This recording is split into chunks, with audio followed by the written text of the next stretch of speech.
Erin décide d'aller ramener des fleurs à la maîtresse qui était mutée. Elle cueille ses fleurs, elle passe le petit muret, elle se met au bord du passage piéton, regarde à gauche, elle s'engage, elle regarde à droite, trop tard. La voiture est arrivée. Elle n'a pas eu le temps de dire ouf. Pour dégager ce qu'il y a en dessous de la voiture, il trouve rien de mieux à faire que d'accélérer. Donc Erin passe en dessous des roues avant, repasse par les roues arrière. Il la traîne 6 mètres au-dessus du passage piéton jusqu'à une plaque d'égout. La voiture, on savait pas de où elle descendait. Morgane et Mathieu m'ont dit, on a eu l'impression qu'elle tombait du ciel. Mathieu court vers l'école, crie au secours, au secours, au secours. La maîtresse téléphone à Virginie, qui est la maman d'Erin, en disant madame, dépêchez-vous, il est arrivé un drame, il s'est passé quelque chose de grave. Donc ma fille endosse ses chaussures, mon beau-fils aussi, et ils courent tous les deux jusqu'à l'école. Mais arrivée à proximité de l'école, ma fille a eu le souffle coupé quand elle a vu les pompiers. Elle ne savait plus où donner de la tête. Donc elle s'arrête, elle dit à mon beau-fils, vas-y toi, je peux plus. Lui, il continue à courir, il arrive, côté de l'ambulance des pompiers, il voit Erin à terre. Et là, il est où le chauffeur? Il est où? Ma fille, après avoir repris son souffle, elle continue de courir jusqu'à l'école. Et là, la maîtresse l'empêche de passer pour ne pas qu'elle voie sa fille par terre avec plein de sang et tout ce que ça engendre. Les pompiers sont arrivés, ils ont essayé de réanimer Erin 45 minutes à faire des massages cardiaques à la petite en sachant que ça a duré une bonne demi-heure intensément et qu'au bout d'une demi-heure, quand ils ont vu que Erin ne réagissait pas, ils ont dû lui faire 2 trous en fait sur les côtés pour évacuer le sang qu'il y avait dans les poumons parce qu'elle avait un hémopneumothorax. Plus 7 fractures du crâne. Donc ça vous laisse penser en fait que le chauffeur n'y a pas été de main morte. C'est pas comme si il avait simplement renversé. Il lui a roulé dessus. Elle s'est vue mourir. De toute façon, elle s'est vue mourir. Et quand le cœur d'Erin est reparti, ils nous ont dit on l'emmène à Lille en urgence absolue. Ils essayent de contacter un hélicoptère en urgence et pas d'hélicoptère. Je sais pas, une enfant de 6 ans et demi sur un passage piéton en urgence absolue, on n'arrive pas à trouver d'hélicoptère. Donc ils sont partis sous escorte policière. Mon beau-fils, ma fille partent dans l'ambulance pour accompagner Erin jusqu'à Lille, 20 minutes de route, avec une gamine en urgence absolue. Et donc ils vont tenter une opération en urgence, sachant qu'il y a peu de chances que ça réussisse. Malheureusement, Erin perdait beaucoup de sang. Elle faisait une grosse hémorragie. Et donc ma fille m'appelle et me dit maman, c'est fini, ils peuvent plus rien faire. Et là, je m'effondre. Je me sens mourir. Il m'a tué, ce jour-là, il m'a tué. Il a tué ma petite fille, il a tué ma famille, il m'a tué moi. Il n'y a rien de pire au monde, il n'y a rien de pire d'apprendre une nouvelle comme ça. Et on est parti jusqu'à Lille, et puis arrivé là-bas, ma fille m'explique un petit peu, elle rentre dans les détails. Donc je vois Erin en réanimation, allongée sur une table avec un bandeau autour de la tête. Je la reconnais pas, c'est pas elle. Elle était bleue sur tout le visage, gonflée. Alors je lui prends sa petite main et je lui dis je t'aime, bats-toi ma chérie, je t'aime, bats-toi. On attend que son cœur s'arrête, qu'elle va s'éteindre comme ça et ça peut durer des heures et ça a duré 4 heures. On l'a vu mourir en fait, on l'a vu partir. À un moment donné, l'infirmière arrive et lui met la lampe dans les yeux. Et quand elle a ouvert ses yeux, j'ai vu que du noir, elle avait des jolis yeux bleus, il y avait plus rien de tout ça, il y avait plus d'étincelles. Et je dis non, t'as pas le droit de me laisser toute seule. Et elle est partie quand même, de toute façon. On nous fait sortir, l'infirmière nous dit on va la préparer, on va l'habiller. Donc il l'habille, il la prépare. Et ils sont venus nous rechercher pour nous dire venez, on la voit. Puis on sait que c'est fini, que voilà, on la verra plus. Il n'y a pas un jour qui s'écoule sans qu'on pense à elle. Et la famille, elle est plus pareille du tout. À cause d'une personne qui n'a pas été capable de faire attention sur une route où la visibilité était plus que parfaite, avec 3 passages piétons qui se succèdent.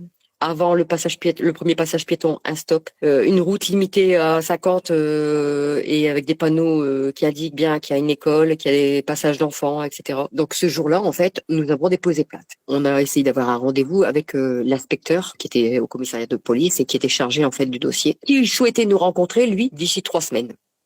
Mais ma fille, elle a dit hors de question. Et pas question qu'on vous rencontre dans 3 semaines. Vous vous rendez compte, vous allez nous laisser 3 semaines comme ça sans qu'on puisse se rencontrer et voir comment on peut faire. Donc ma fille a demandé un rendez-vous assez rapidement. Rendez-vous qu'on a obtenu, où il nous a parlé un petit peu du dossier, où il nous a expliqué que le chauffeur disait qu'il n'avait pas vu Erin, ni lui, ni celui qui est à côté. Et il nous dit, oui, mais vous savez, il a un petit handicap. What? Il a un petit handicap. Ok, d'accord. Et c'est quoi l'excuse? Apparemment, il saurait pas se repérer dans le temps et dans l'espace. Je lui dis ah bon, on donne son permis à une personne qui n'est pas capable de se repérer dans le temps et dans l'espace. Et c'est une aberration. Ça veut dire, c'est pas grave, il est handicapé, alors il a le droit de tuer. Suite à ça, évidemment, il nous a parlé du dossier, puis bon, c'était vite bâclé, hein, parce que de toute façon, il faut savoir que le chauffeur a été arrêté le jour même, et le lendemain matin, il était libéré, avec son permis en poche. Il vient de tuer une personne, une enfant, et on lui rend son permis, comme si c'était, tiens, tu as le droit d'aller retuer. Quand on sait ça, ma fille et moi, on bondit. J'ai dit, là, ça va pas se passer comme ça. Donc, on contacte un avocat, on lui parle de notre affaire, on lui transmet des pièces, et il nous dit, bah oui, moi je suis partant, je m'occupe de votre dossier. Il nous reçoit une première fois, il nous dit, hein, l'avocat, il va falloir attendre que le dossier nous revienne, et tant que l'enquête préliminaire n'est pas close, le dossier ne reviendra pas. Au lieu de partir comme une enquête judiciaire, ce qui aurait dû être le cas, puisque c'était un accident de circulation, mais qu'il y avait quand même 2 personnes dans la voiture, c'est parti en enquête préliminaire, comme si c'était un accident banal. Et puis on attend. Sur 2 ans de temps, 4 rendez-vous.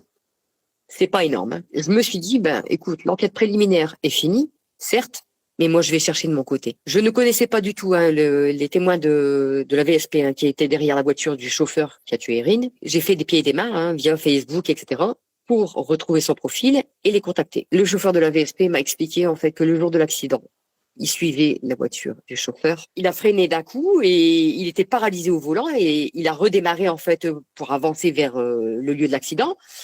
Et là, sa femme est descendue en roulant. Elle a couru vers Erin et elle m'a dit, je me suis penchée sur elle, j'ai vu ses yeux s'ouvrir, le sang qui passait par le nez et ses yeux se fermer. Et le chauffeur en fait de la Citroën C3, donc le chauffeur qui a tué Erin, lui était dans sa voiture et il ne bougeait pas. Il ne descendait pas. L'autre qui était à côté de lui, c'était barré, je sais pas où. Il était descendu. De là, en fait, le chauffeur de la voiture de la VSP descend de sa voiture, court vers la voiture du chauffeur qui a tué Erin et lui dit, mais qu'est-ce que t'as fait? Pourquoi t'as pas arrêté? Pourquoi t'as pas freiné? Pourquoi t'as pas freiné? Et l'autre, il descend, il va de l'autre côté de la rue, il prend son téléphone, il appelle papa. Il appelle pas ni les pompiers, ni le SAMU. C'est l'éducateur sportif qui a appelé les pompiers. La directrice en fait de l'école, elle appelait ma fille. Les autres maîtresses étaient au téléphone aussi avec les pompiers, tous en même temps. Il y avait au moins 4 ou 5 personnes qui téléphonaient aux pompiers au même moment.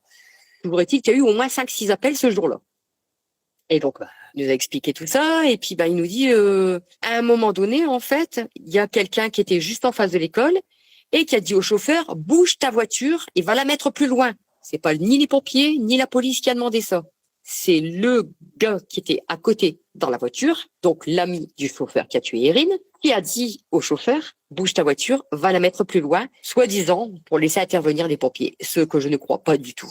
En fait, il était en délit de fuite. Il s'est arrêté au coin parce qu'il a été vu par des gens, parce qu'il y avait des témoins. Parce qu'il y a une dame, en fait, qui l'a incendié ce jour-là, de peur des représailles, ce que l'inspecteur nous a confirmé. Il s'est caché derrière un bosquet jusqu'à ce que la police arrive. Donc, la voiture n'était pas sur les lieux d'accident. Elle était 48 mètres plus loin. Et la police détermine que, lui a fait tout ce qu'il fallait, en fait, qu'il s'est arrêté, qu'il n'y a pas de circonstances aggravantes. Le chauffeur de la voiture VSP, hein, le témoin, n'a jamais pu dire ce qu'il m'a dit à moi, à la police. Le drame dans cette affaire, c'est que le chauffeur est dans la voiture, mais son ami qui était juste à côté de lui dans la voiture ne l'est pas.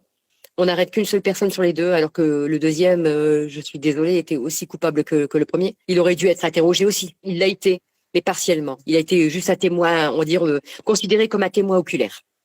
Pas comme quelqu'un qui était dans la voiture. Alors qu'ils étaient amis, hein, tous les deux. Donc, moi, je pars de ce principe-là. À partir du moment où il y a un de tes amis, en fait, qui vient de tuer quelqu'un, tu vas le protéger. Tu vas certainement pas le balancer. Et c'est ce qui s'est passé. On a essayé de faire du bruit, d'alerter l'opinion publique. On a fait la page d'Erin, Erin notre combat pour que justice soit rendue sur Facebook. Et arrive le moment où le procès a lieu et on se rend compte que aucun des témoins qui étaient de notre côté n'a été convoqué. Aucun. Mathieu n'a jamais été entendu par la police parce que soi-disant qu'il était trop jeune.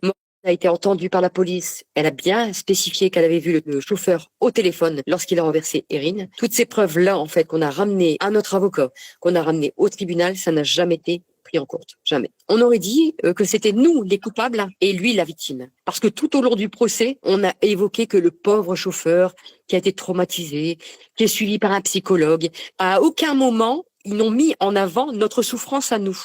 La présidente du tribunal qui lui pose la question, mais monsieur, vous connaissez bien cette route? Ben non, c'était la première fois que j'y allais. Et là, il faut rentrer, en fait, le compagnon, donc l'ami de ce monsieur, pour témoigner, et lui dit, ben si, on connaissait bien cette rue, on allait faire du sport à côté. Je me suis retournée sur les avocats, j'ai dit, mais maître, il vient de dire qu'il connaissait pas. Personne qui réagit. Il est en train de mentir au vu et au nez du président et des juges. Et à aucun moment, nos avocats, on en avait deux, ils n'ont jamais relevé. Tous ces mensonges ont été acceptés. La procureure a requis en fait 12 mois de suspension de permis pour un jeune chauffeur qui vient de tuer une enfant sur un passage piéton, qui n'avait que 6 mois de permis, et un stage de sensibilisation à la sécurité routière, une amende de 127 €, c'est tout. Mon beau-fils explose, ma fille sort en furie, mon fils qui a donné un coup de poing dans le mur en disant mais c'est quoi cette justice de... On a fait appel. On a fait appel de la décision, évidemment.